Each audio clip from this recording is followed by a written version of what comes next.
The day I was diagnosed with terminal pancreatic cancer, I chose a grave for myself. I wanted the tombstone to, in my next life, I won't be a foster. No more being the despised twin sister. No more biased parents and brothers. I gulped down a whole glass of Paraquat and waited quietly to die in the living room. But then the cemetery office called. Sorry, another gentleman has also purchased that plot, Ms. Foster. We can compensate you. Would it be all right if we moved your plot slightly? A string of expletives was on the tip of my tongue, but I swallowed them back down. I'd heard of people fighting over license plates and inheritances, but now even graves were being fought over. My blood boiled as I abruptly stood up from the sofa. The Paraquat I had just drunk gushed out of my mouth along with fresh blood. The searing pain in my stomach left me speechless. Ms. Foster, if you don't object, I'll take that as your agreement. I fucking object. Desperately suppressing the urge to vomit, I gripped the sofa armrest and said, "We signed a contract, right?" 2 copies, yes. The staff member's voice sounded apologetic, but Mr. Johnson signed with another colleague almost simultaneously. So this was your own work, oversight, right? My stomach cramped painfully. I collapsed back onto the sofa, my tone flat. I'm sorry, but I refuse. I was always the ignored one at home before, so everything was snatched away by my twin sister. Now that I'm about to die, I can't even win a grave for myself. There was a hesitation on the other end. Then a deep male voice spoke up. This grave does have special meaning for me, Ms. Foster. Name your price. I can transfer the money immediately. The pain made my whole body tremble. I felt the Paraquat ravaging my stomach, almost smiling. Then I said softly, "No amount of money will make me give it up. I need it urgently." The phone was passed back to the cemetery staff, clearly still siding with the high-paying gentleman. He tried to persuade me to give up. "Ms. Foster, why don't you reconsider? Mr. Johnson is very sincere. Money is not an issue. Look, there's still time. You can pick another one you like, or I can give you one for free." I cut him off duration. What if I said I need to use it right now? I couldn't hold back and vomited more blood. As I finished speaking, it splattered onto the sofa, a shocking sight. They were stunned into silence on the other end. I didn't wait for their response, just staring at the large bloodstain on the sofa. I said softly, "I'm in the middle of committing suicide. I just drank a whole bottle of Paraquat. I'll be dead soon, so please stop fighting me for it. I'll need to use it shortly. If it really won't work, can you ask that gentleman of yours if he'd be willing to share a grave with me?" Silence fell on the other end. I took the opportunity to up. After some brief consideration, I figured it would be better to be cremated and buried by this afternoon. I had specifically calced to ensure I would completely avoid the Foster family in my next life and live healthily and happily. What a great grave it was. I had to secure this treasure spot. By that calculation, I just needed to find someone to collect my body. After hesitating for a moment, I still sent a message in the family group chat. Luffy's Big Cream Puff. "Hey everyone, I'm planning to commit suicide. Can anyone come to the old house to collect my body?" Without mentioning my cancer, I just sent this one line and tagged everyone. Within seconds, someone replied in the group. "Dad, what are you up to now?" I lowered my head and smiled bitterly. After finding someone to collect my body, I'll leave this group chat. No need to bother them anymore. Anyway, they have another group chat, a family group. Without me, the cemetery called again on my phone. I answered, and that Mr. Johnson, who wanted to snatch my grave, spoke softly. Somehow, hearing his voice again, I actually found it a bit familiar. "Ms. Foster, are you all right?" The pain spreading from my stomach to my waist caused a shrill ringing in my ears. The group was still silent with no one responding to me. I pursed my lips and, kindly avoiding the bloody scene, took a photo of the empty Paraquat bottle in the corner and posted it in the group. Luffy's Big Cream Puff. I really am committing suicide. Not lying to you. Luffy's Big Cream Puff. Someone's fighting me for the grave plot. I have no choice but to be cremated today. It's urgent. Luffy's Big Cream. Can anyone come to the old house to collect my body? I promise I'll never appear in front of you again. Okay? Still no response. With no other option, I was about to post the hospital diagnosis. Dad and my brothers are all doctors, so they'd be able to tell if the diagnosis was real or fake. The next second, my phone vibrated. Big brother. Okay. What the fuck does okay mean? Did he mistake this for his work group chat or something? My finger twitched slightly. I was about to send a private message to Dad begging for help. Then I suddenly remembered that after being driven to the old house, Dad had deleted me from his Snapchat in a fit of anger. I sighed and was about to leave the group chat. Then I saw new messages pop up. Lily. "Third sib, I'm sorry. I shouldn't have suggested going out to play. We'll come see you when we get back, okay? Second brother. Go see her, my ass. She's just playing the victim again. How many times has she tricked us? Second brother Arya. Can you not act for one day without dying? Second brother. Just because we took Lily out to play without you, you have to throw a fit like a mad dog. Second brother, if you want to die, then hurry up and die. Stop bothering us." My heart suddenly clenched. Although I knew my family all hated me, Seeing this scene still made my heart ache unbearably. It seemed to hurt even more than the paraquat. I smiled bitterly. I took a selfie and privately sent my medical records to Samuel. I'm not trying to bother you on purpose. I really am about to die. There was no response from the other end. I laughed self-mockingly. You clearly knew they all abandoned you long ago. Why are you still desperately trying to get close to them? Arya, are you a masochist?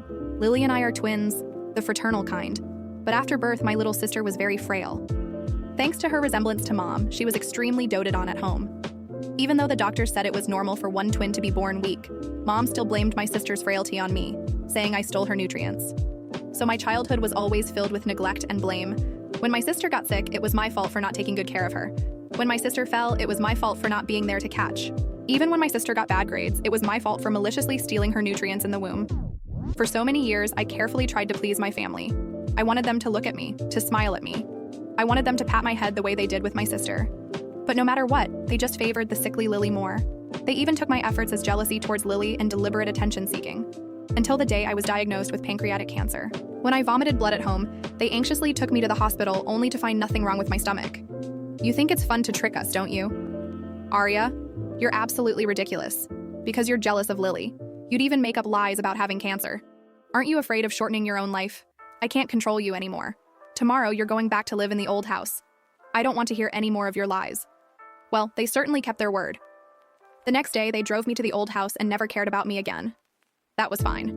I had no plans to go back home anyway. I wouldn't bully their precious Lily anymore. I didn't want this family either. Mom, Arya, how did you become like this? Mom, Lily is your own twin sister. How can you not accept her? Mom, it's my fault for failing to raise you properly. You're at the old house, right? I'm heading back right now. Mom, don't go back. The more anxious you are, the more pleased she'll be. Samuel, if you ask me, she might as well just go jump in the sea. Even if she dies, no one will have to collect her body. Samuel, at least she'd be doing something good for once. The other side hesitated for a moment. Then another message popped up. Samuel, sometimes I really feel like it would have been better if you were never born. You just mess up our family. An agonizing pain shot through my chest. It didn't hurt this much when I first swallowed the paraquat. I suddenly couldn't hold back my sobs anymore, probably unable to bear this kind of pain. Arya, where are you? In my daze, a sudden shout came from the phone. The voice was deep and forceful. Maybe because he hadn't heard me respond for a while. That Mr. Johnson sounded a bit agitated. Say something. My consciousness snapped back in an instant, looking despite the sofa that resembled a crime scene. I took a deep breath and stood up with a bitter smile. You can have the grave. I won't need it after all. Luffy's big cream puff has left the group chat after learning I agreed to move the grave. The staff member almost immediately asked me to come to the cemetery center to sign the contract. Clutching my aching stomach, I simply set the signing location at the hospital. If I really died, at least I could be taken straight to the morgue. No need to trouble the sanitation workers. If I died outside, I gave myself a mental thumbs up, as expected of a well-mannered young lady, considerate of city appearance even as a corpse. But I didn't expect Mr. Johnson was apparently rushing from the suburbs to the hospital. We actually arrived at the hospital one after another. How did he get here so fast? The cemetery staff wiped his sweat. As soon as he heard you were attempting suicide, Mr. Johnson drove straight to the city. It just happened that he was heading in the direction of the hospital. Hearing this, I glanced at the man beside me. He was tall and thin with pale skin, looking like an upright bamboo in his trench coat, but he did seem somewhat familiar. You just got here. Felix looked at me, a bit out of breath. Let's go. I'll take you to see a doctor. Before he could finish, a nurse called out in the hallway. Number 244, Arya Foster, please come to the consultation room. He looked at me in shock. At a time like this, you still lined up to register? I nodded blankly. Yeah, what else? Since I've already decided to die, might as well not take up medical resources. Arya, is that really you? A cold male voice sounded behind me. I turned to look. It was my eldest brother, William, who had said earlier he was coming here for academic X-Day, the youngest associate chief physician in the city. So this was the hospital he meant before. William clearly didn't expect. The person the nurse called really was me. He frowned as he walked over. His eyes held reproach and distance. I caught a glimpse of the family group chat page on his phone. Sure enough, William stood in front of me, his gaze filled with dissatisfaction. You knew I was here for academic X, so you deliberately came to make trouble? He snatched the registration slip from glanced at it and sneered. Gastroenterology again? Wasn't tricking us last time. Enough. Arya family's patience has its limits. The foster family has 2 children, plus dad. All 3 are in medicine. My eldest brother went abroad to study early on, so there's quite an age gap between us. His attitude towards me has mostly been one of unfamiliarity and indifference. So hearing these words, I didn't feel much. At most, I found it a bit funny. I'm the one dying. What exactly are they being patient about? Felix couldn't stand me wasting time here. He snatched the medical record and pulled me by the wrist to sit down in the consultation room. "Doctor, hurry and examine her. We can't delay any longer." After saying that, he glanced at the doorway. "Are irrelevant people not leaving?" William's face darkened, clearly angered. He glanced inside the room, his tone mocking. "This act of yours can only fool Lily. She's so worried. She's been crying and making a fuss for Mom and Dad to hurry back. The whole family can't live in peace because of you. Are you happy now?" After speaking, he glanced at the medical record in the doctor's hand and turned to leave, as if certain I would follow him as usual. Just then, the doctor looked at the medical record in surprise and said, "Stage 4 pancreatic adenocarcinoma. This isn't a joke." His voice cut through the room like a scalpel. The tension thickened, suffocating. I could see the disbelief in his eyes as they flicked between the screen and my pale, bloodless face. Felix's fingers tightened around my wrist. William turned on his heel. "What did you just say?" The doctor glanced up, his voice more cautious now. "She has late-stage pancreatic cancer. This diagnosis is real." For a moment, the room was silent. The doctor's words seemed to hang in the air, refusing to settle, refusing to be absorbed. William's face slowly drained of color. His hand, still holding the registration slip he'd so arrogantly snatched, trembled ever so slightly. I almost laughed. Almost. But instead, I just looked down at my lap, too tired, too empty to enjoy the vindication. The doctor continued, oblivious to the family drama boiling around him. "She needs immediate intervention. We'll start with IV fluids to flush the paraquat and stabilize her vitals, then—" "No," I interrupted softly. Everyone turned to me. "I don't want to be treated," I said. My voice was surprisingly steady for someone who had just been coughing up blood. "I've already made peace with it. There's nothing left to fix." William stepped forward, furious now. "Are you insane, Arya? You want to die just to prove a point? You could have told us." I smiled bitterly. "I did. You just never listened." The nurse appeared in the doorway, pushing a gurney. Felix didn't wait.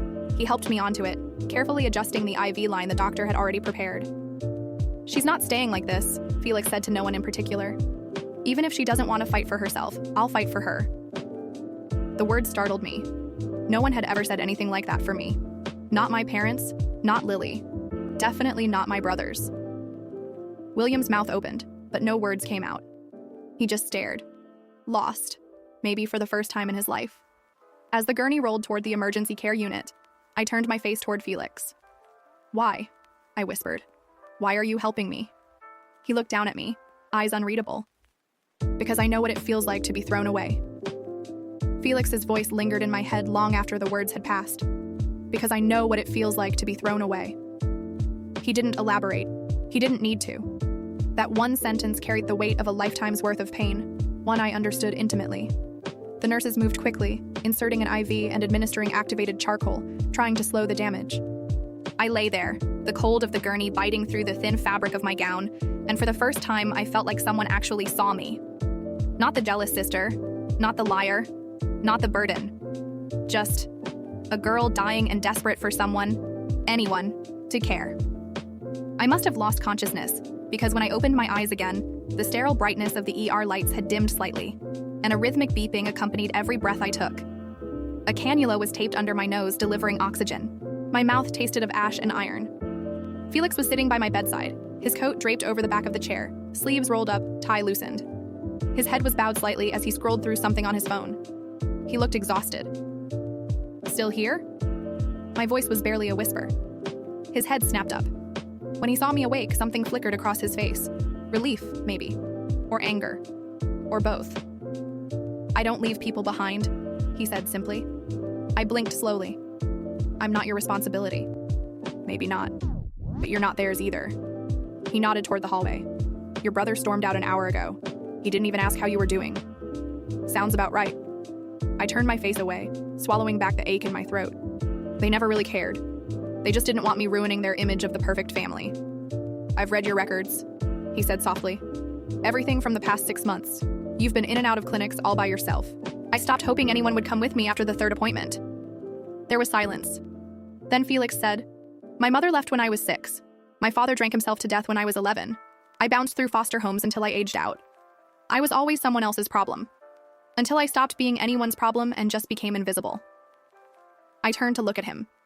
There was no self-pity in his voice, only the quiet clarity of someone who had endured too much to waste time pretending. I don't know why, but I hated the thought of you dying alone, he admitted. And I really wanted that grave. A weak laugh escaped me. Still trying to guilt me about that plot? He smiled faintly.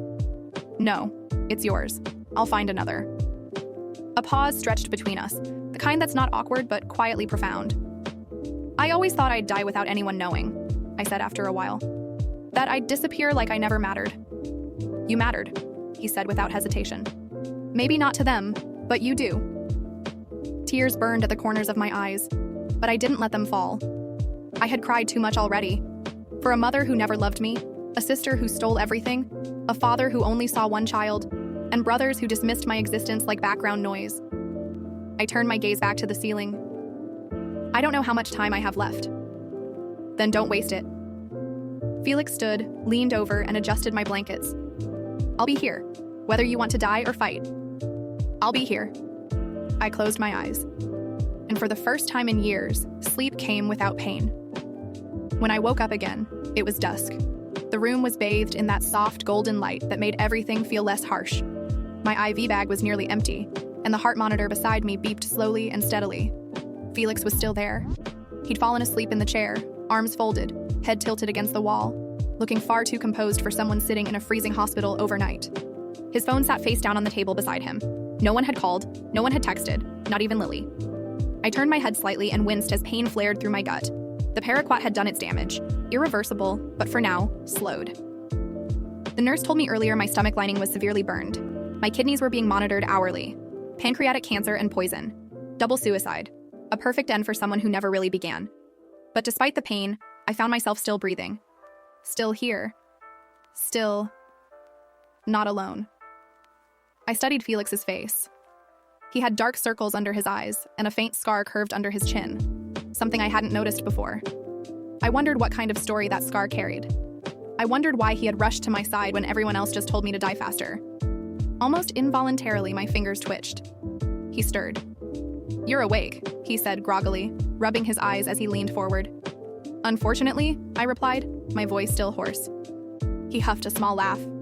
Well, I won't call it good news, but I'm not sorry. You should be. I tried to smile, but the corners of my mouth barely lifted.